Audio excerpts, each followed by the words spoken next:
Aceptemos lo que quiera aceptar mi sugerencia, me parece guau, y lo que no, también me parece guau. Es de cada uno. ¿Sabes lo que pienso yo, Samuel? Demasiado. Listo. Entonces, entendimos claramente. Bárbaro. No, porque está más atrasado. Bueno, ahí voy,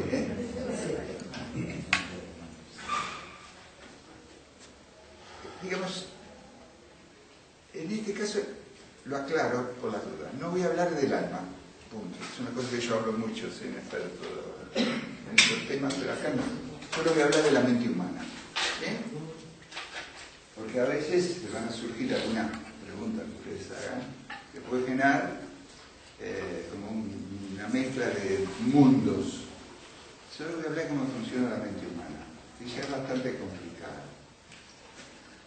Lo primero que podemos entender es el concepto de inteligencia. Yo voy a dar una definición X del concepto de inteligencia. Definiciones puede haber muchas, pero para la metodología que uso yo voy a dar una concepción de inteligencia. Y es la capacidad de cualquier ser biológico, en eso incluyo una planta, ¿sabes? O los unicelulares, amebas, no me importa. El concepto de inteligencia que aplico funciona en todo este campo. Es la capacidad de modificar la conducta para resolver una situación nueva. Es decir, que frente a una situación nueva, cuando el ser es capaz de modificar sus hábitos, su entrenamiento, y generar una nueva respuesta ante lo nuevo, eso es una acción inteligente. ¿Sí? Bien.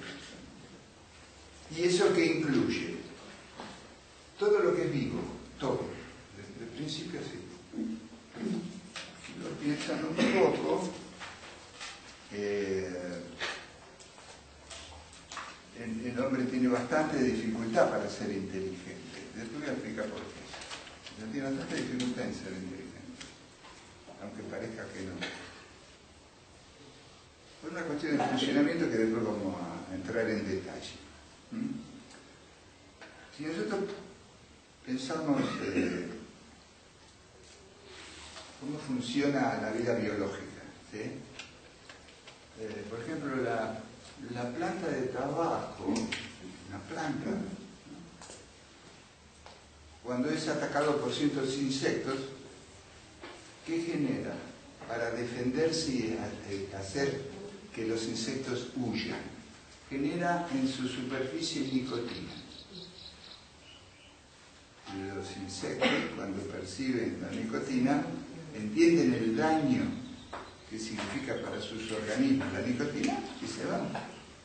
Estamos hablando de una planta y de un insecto. Estamos hablando de seres inteligentes que creen que son más inteligentes, pero estamos hablando de las dos son conductas inteligentes. La planta, ¿sí?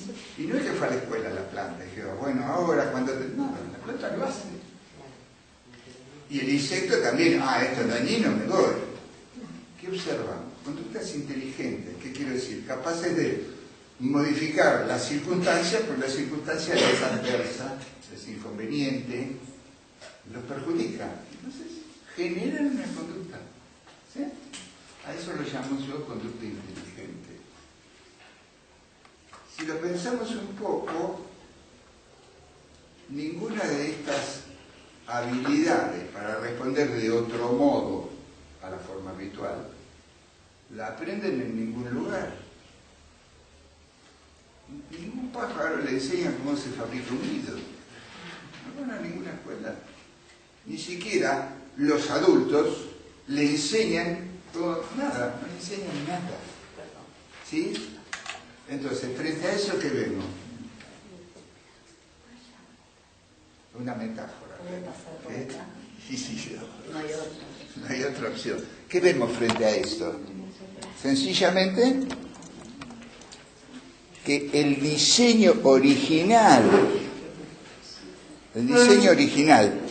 el que diseñó la planta, el que diseñó el insecto o la ameba, le ha proveído ya, en el mismo instante de su nacimiento, de un manual de instrucciones, de una inteligencia. Quiere decir, de una capacidad para, de acuerdo a las circunstancias, reaccionar de otra forma. Quiero decir, hay una sequía, ¿está bien? Lo más probable es que la planta, cualquier planta, o busque en sus raíces más agua, o busque retener más agua, ¿entiende? O el capullo no se abra tan rápido porque el sol lo afecta. O sea, vemos respuestas inteligentes que están en el diseño original, porque nada del mundo biológico, salvo los humanos, necesitan ir a ninguna escuela. Ni siquiera lo aprenden de sus adultos. No es que miran a sus adultos y copian, ni siquiera. Sí, usted, digamos, cuando un mamífero, por ejemplo, cuando una yegua tiene un bebé, nadie le enseña a caminar al bebé. El bebé nace, se para. El bebé humano, nada. Usted agarra al bebé humano cuando nace, lo deja, se murió. No sabe hacer nada. No sabe. Somos menos inteligentes, entonces. Sí, sí. Claro que somos menos inteligentes, sí, sí. Por lo menos por diseño. Por el diseño originario hay algo de eso, pero somos menos inteligentes. En realidad, somos, si hablamos del bebé humano, el bebé humano es un prematuro. ¿Por qué es un prematuro? Porque aunque nace a los 9 meses, no tiene capacidad para automanejarse. O sea, el potrillito se levanta y va a buscar la teta de la mamá directamente. Nadie le enseña, de entrada lo hace. No es que hay que ponerle la teta en la boca para que haga eso. El bebé humano no sabe hacer nada de eso. Es un prematuro, quiere decir, ni siquiera está completo. Tiene un proceso de maduración biológica pura, ¿eh? Tiene un proceso de maduración del sistema nervioso y demás, y lleva como 3 meses completar ese proceso. Es decir, para estar completo, biológicamente hablando, mínimamente completo, y tendría que pasar por lo menos 12 meses, tendría que nacer a los meses, pero bueno, hacia los 9, es un prematuro. En cierto plano, el mundo biológico es más inteligente, al principio. ¿Está bien? Bueno, cuando se estudia niveles de evolución, hay un concepto que estratifica los niveles de evolución. Es un concepto humano. El humano dice, a los 18 años vos sos adulto. El otro dice, no, a los 15 es adulto. Es arbitrario, ¿sí? Esta estratificación es arbitraria. Pero sirve para que podamos entender cómo funcionan ciertas cosas. Entonces, en esta cuestión evolutiva, ahí yo voy a establecer 2 niveles de estratificación de la inteligencia. ¿Sí? Vamos a dejar las plantas y los animales muy simples al principio. Y entonces hay un nivel de inteligencia que se define como reptiles. ¿Sí? Como que el reptil es del proceso evolutivo del 0 hasta ahí hay como un nivel, determina un nivel. ¿Cuál es la característica de la vida biológica? Supervivencia vital. Todo lo que hace el mundo biológico es respuestas inteligentes para sobrevivir. ¿Sí? Digamos, lo que se dice, el más apto sobrevive, la especie se perfecciona, esas frases tan bonitas que andan por ahí. Bueno, el reptil es un nivel tope se lo define, tope. ¿Por qué? Porque su capacidad para sobrevivir, su instinto de sobrevivir es máximo. O sea, de todas las plantas, todas tienen instinto de supervivencia, la planta, la hoja, la ameba, todo. Y lo frenamos en el reptil, le ponemos un tope. A partir de ahí, la naturaleza genera otro cerebro diferente para hacer el paso que sigue. La definición, no le voy a dar nombres técnicos, no tiene sentido, yo le hablo de cerebro emocional. Tenemos biológicamente el cerebro reptil. La función es supervivencia, vital, no hay otra cosa. Hasta el reptil, ¿qué significa? Que la capacidad de la vida va a responder al desequilibrio que tenga. Mientras está tranquilo, en equilibrio, no tiene hambre, no tiene sed, nada lo ataca, está en estado de equilibrio. Se lo llama homeostático, de equilibrio, porque todo el cuerpo está en un equilibrio. De león en la selva, en la filmación están ahí nomás todos los comestibles vivos, y el león no se queda tranquilo ahí, usted mira, está tranquilo, no se le mueve un pelo, aunque tiene la comida cerca no hace nada. Cuando tiene hambre, perdió el equilibrio homeostático, tiene hambre, se levanta, va y se caza una comida y lo come. Come una, suficiente, se llenó, ya está. No es que dice, no, por las dudas mato 20, 30 y los guardo en la heladera. No hay eso. Los leones no saben hacer eso. Esa es biología pura, ¿qué es? Equilibrio o desequilibrio. El desequilibrio implica dos respuestas posibles en la misma cara con dos respuestas. Ataque o fuga. Chao. Hay equilibrio o ataque-fuga. Hay un desequilibrio. ¿Ataque qué? Bueno, voy a buscar comida. Ataque es acción. Voy a buscar la comida. Voy a buscar. Fuga es el enemigo es mayor que yo, huyo. Hay un incendio, usted ve correr a todos los animales de la selva, uno al lado de otro, y ninguno de ellos ataca al vecino, porque el fuego es lo más importante, al que hay que huir. Entonces corre. ¿Sí? No es que hay que tratar. Y lo cual que vemos, supervivencia biológica. Tiene solo dos respuestas, equilibrio y desequilibrio. En desequilibrio tengo dos acciones posibles. Nosotros los humanos tenemos un cerebro, uno de los tres, tenemos tres cerebros, uno de los tres cerebros hace eso. ¿Sí?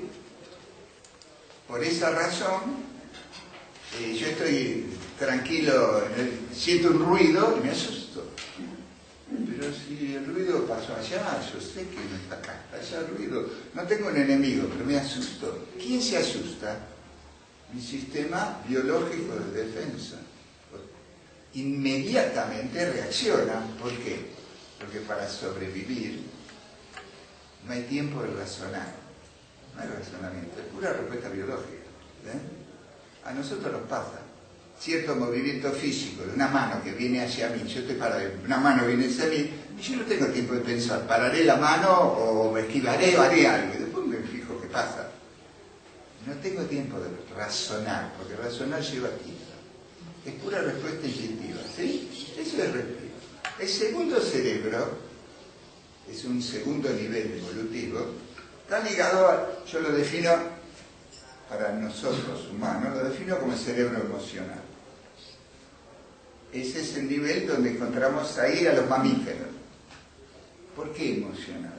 Porque el mamífero, su cerebro es capaz de, con los seres de la misma especie que el mamífero, vaca, caballo, lo que fuera, reconocer aquellos seres que son su descendencia. Particular el concepto. Entonces yo, para traducirlo a nuestro idioma, digo, bueno, tiene una relación afectiva. No sé si los animales tienen ese concepto, pero está claro que las hembras mamíferas defienden a su cría.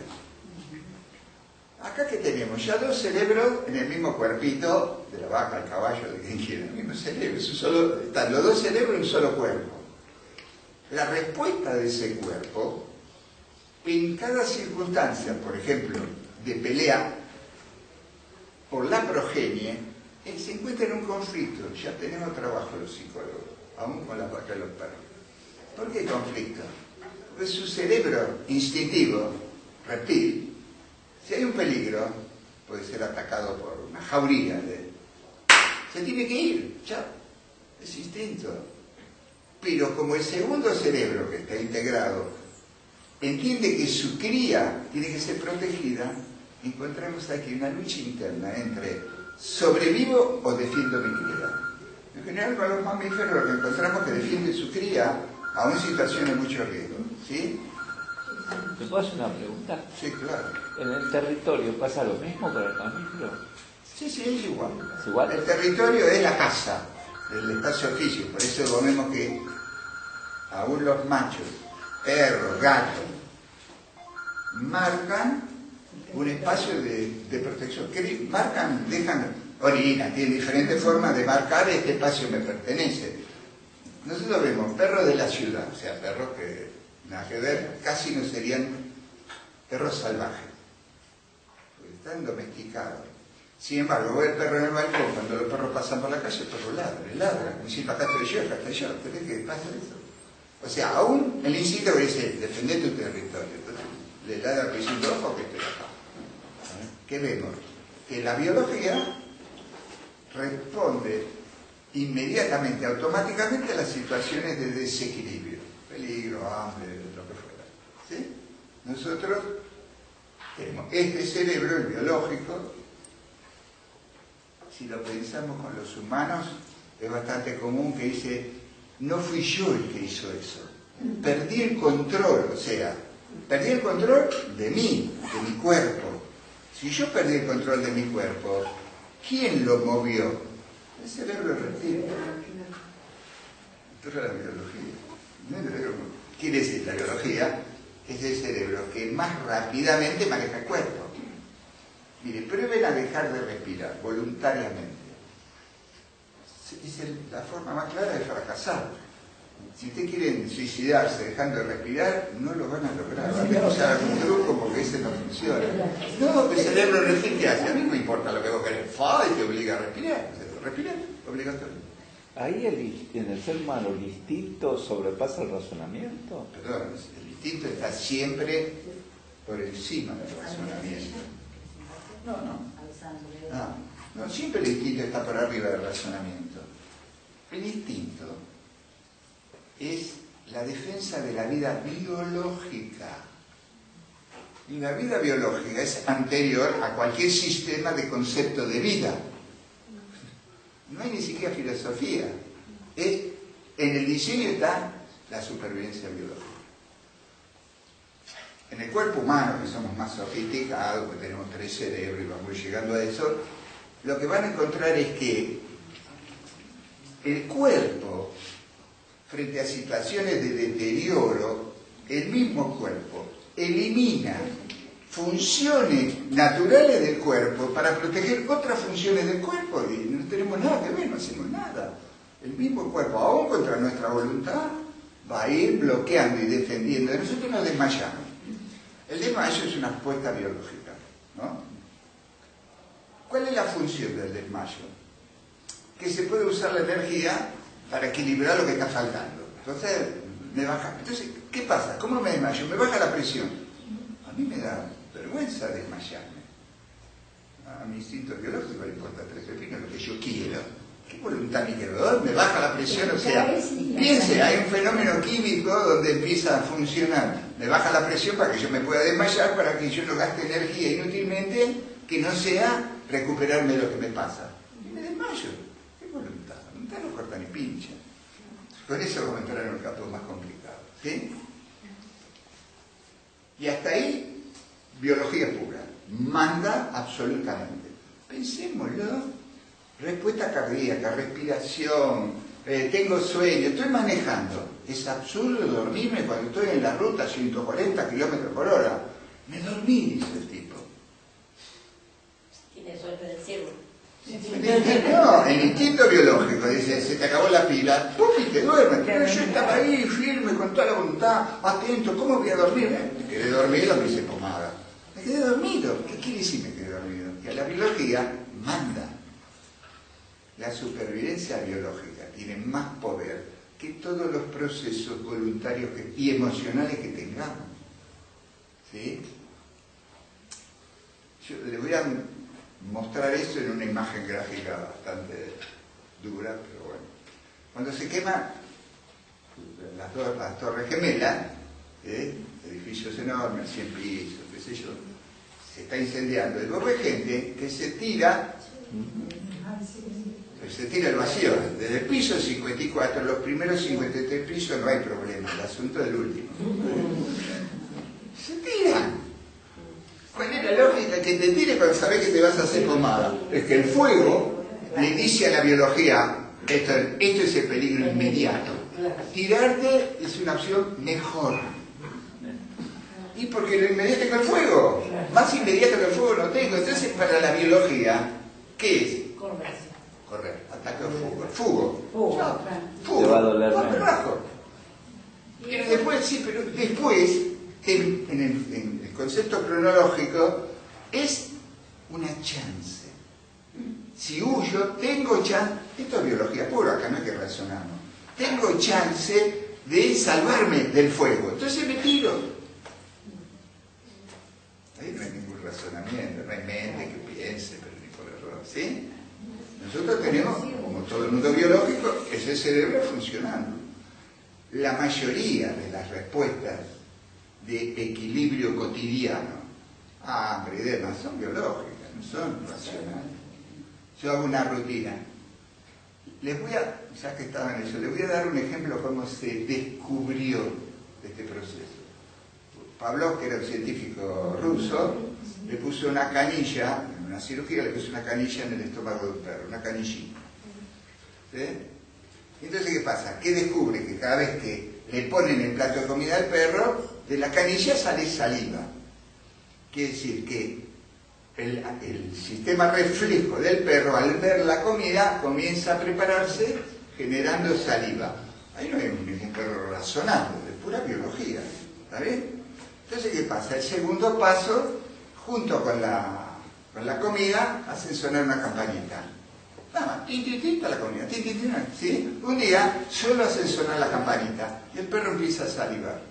Pero si no hay comida, no hay olfato de comida, no hay nada, no importa.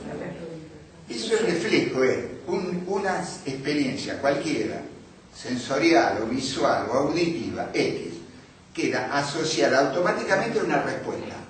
Eso es biología. Chao. No hay otra cosa. Ataque de pánico, ¿qué es? Una respuesta biológica. ¿Por qué? No hay ninguna lógica, todo está bien, está bajo control, estoy en la ciudad, bla, bla, bla, y tengo terror. ¿De terror a qué? No sé a qué. Bueno, es una respuesta biológica.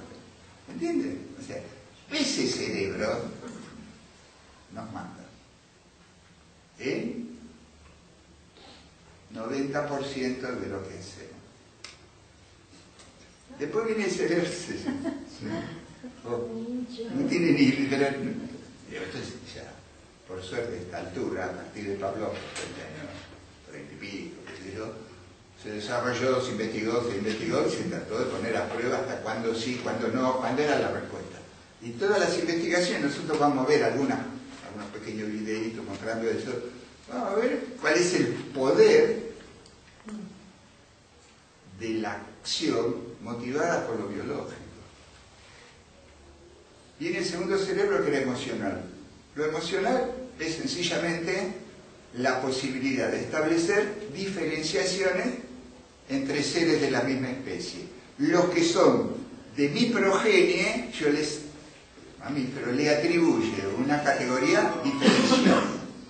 ¿Sí? Diferencial. Al resto, chao. Por eso los protegen. Cuando hace falta los protegen, le dan un trato. En realidad, piense cómo funciona el león y la leona. El león no quiere cría. No le interesa la cría. Entonces el león de algún modo quiere eliminar a los cachorros. Y ese es el único momento donde la leona no lo permite. La leona no puede enfrentar al león en una lucha porque es más pequeña. Lo que tiene más fuerza es más grande. Biológicamente tienen más poder. Pero cuando defiende a los cachorros, ¿no? La leona tiene más poder que el león y el león se lo tiene que bancar. ¿Qué vemos ahí? Que el instinto biológico, que es el león es más grande que yo, dice la leona, entonces acepto todo, eso sería biología, instinto. Pero como aparece el cerebro emocional que ha establecido una selección particular de esos indefensos, hay que vemos dentro de la leona la lucha entre la biología y la emoción. Y en la leona, por diseño, que no lo aprende en ninguna escuela, protege a los cachorros y ahí el león no los puede matar, si no los mata. Eso, sí. La supervivencia del queso. Ahí es una lucha entre la sexualidad, el instinto de reproducción sexual de los animales, por un lado, y por otro lado, la capacidad de ese cerebro mamífero de establecer categorías de privilegio, digamos, afectos, llamémoslo así, Dentro de la misma especie. dentro del especie. Entonces, pero ¿qué vemos? Ya con dos cerebros hay una lucha todo el tiempo, 24 horas por día. Nosotros ya tenemos dos cerebros. Viene el tercer cerebro, que es humano, ¿sí? El tercer cerebro es una pequeña película finita, es como una capita, una capita finita. Todo el cerebro humano es solo una pequeña superficie finita. La característica de ese cerebro, que es excepcional en el mundo biológico, es que puede crear mundos que no existen en la realidad.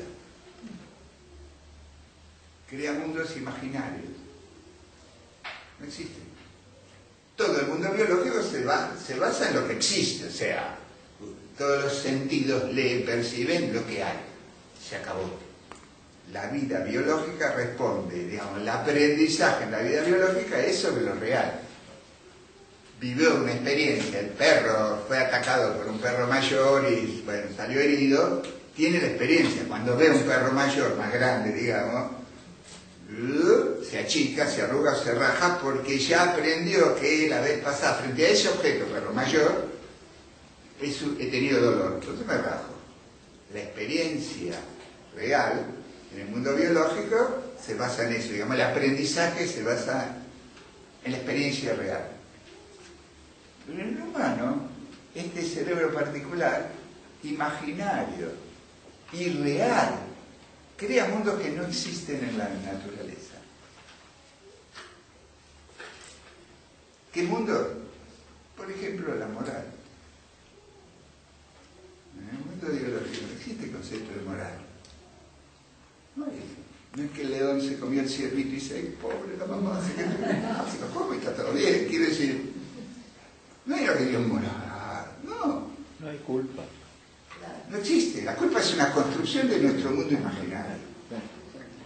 Te agarra. El reptil, si tiene hambre, se come a su cría, se la come. Porque ¿qué manda? Supervivencia biológica. Come lo que hay. Come. Es que después va ¿Cuánto a podría ser perrito ahora, para no tener culpa? Claro, no, porque la culpa, en realidad, no es real. Si lo pensamos un poco, la culpa no es real. No es real porque no está en ningún lugar, no se puede medir, tocar, pesar. Lo real es lo que mido, lo que peso, lo que percibo, lo que olfateo. Ahí eso. Nosotros vivimos los humanos en esta combinatoria de tres cerebros que están en el mismo cuerpo y que cada uno de los cerebros tiene una matriz de funcionamiento distinta y una lógica distinta a los otros cerebros. Ninguno de los tres cerebros tiene la misma lógica. Pero el cerebro existe y es real. Esa parte. Los tres cerebros existen. La capita. Perdón, los tres cerebros existen. La capita existe, pero vamos a ver cómo funciona esa capita. Una pregunta. Entonces, ¿la fobia y el pánico está creado en ese nivel? Claro. La fobia. Porque Eso no es podemos algo que esté peligrado. La fobia, hay algo real. Quiero decir, si yo estoy acaparado y ahí en el jardín veo un león, Bueno, eso ya es... eso no es fobia. Mi cerebro reptil decía, hace algo, voy a saltar, porque está ahí.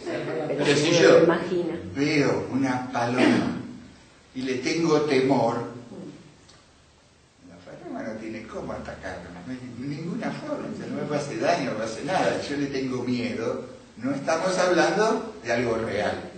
Estamos hablando de una construcción, porque ni siquiera estoy eligiendo un objeto, un ser, se llama un perro y el perro me puede morder, pongámosle. Igual las palomas son las que comen alimentos balanceados. Pues tengo una pregunta. Cuando una persona tiene un hecho real de estructura a los 20 años, por ejemplo. Eso, no sé lo que es un hecho real de estructura. Bueno, Explícamelo. No, explícamelo. Un hecho, no, sí. ¿Qué es un hecho real? Un hecho, por ejemplo, que Claro, lo agarró, lo atropelló un auto, por ejemplo. Lo atropelló un auto. Sí. Es un hecho real. Ahora, pasan 20 ¿Por qué hay años. estructura? pues, física, digamos. Ah, o sea, tuvo un hecho real con respecto a su cuerpo. A su cuerpo. ¿Por qué pregunto? Perdón, te detengo porque va a ser bien. ¿Por qué pregunto? Porque lo que él dijo al principio, no por lo que vos decís, es un hábito humano, lo que vos dijiste al principio carece de definiciones. Pero nosotros, los humanos, todo el tiempo hablamos sin definir con mucha precisión la intencionalidad o el objetivo de lo que decimos. Sí, está bien. Por eso digo, no, espera, a ver, definímelo. Ah, bueno, ahora ya sé lo que me preguntas. Si tuvo un accidente esa persona. Tuvo un accidente, lo mencionamos. Ahora, ese cerebro finito, cuando esa persona pasaron 10 años y ve un acontecimiento parecido a lo que le pasó a él, ¿actúa ese cerebro finito? No, el finito no, el finito es el cerebro finito, es el que nos hace razonar. Pero no le lógicamente hablar, más o menos lógicamente. No, lo que actúa ahí es las amígdalas actúan ahí. Ya vamos a llegar a eso. Bueno. Actúa otra parte del cuerpo, ¿no? O sea, el aprendizaje de un acontecimiento concreto, sensorial. Sí. Porque un auto es un acontecimiento de otras cosas sensorial.